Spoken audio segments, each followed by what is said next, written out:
నీవు అన్ని విషయములలోనూ వర్ధిల్లుచు సౌఖ్యముగా ఉండవలనని ప్రార్థించుచున్నాను.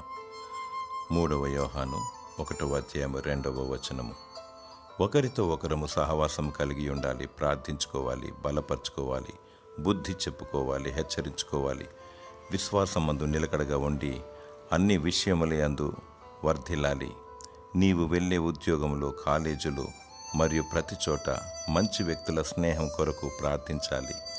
నీవు దేవుని బిడ్డగా మాదిరిని కలిగి వారి కోసం ప్రార్థించాలి, ఆదరించాలి, మేలు చేయాలి. దేవునికి మహిమ, ఇతరులకు మేలు, నీకు దీవెన కలుగులాగున జీవించాలి. నీకోసం కూడా ప్రార్థించేవారు ఎందరో ఉన్నారు. వారిని బట్టి దేవుని స్తుతించు.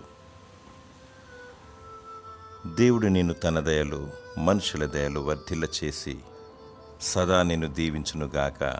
ఆమేన్.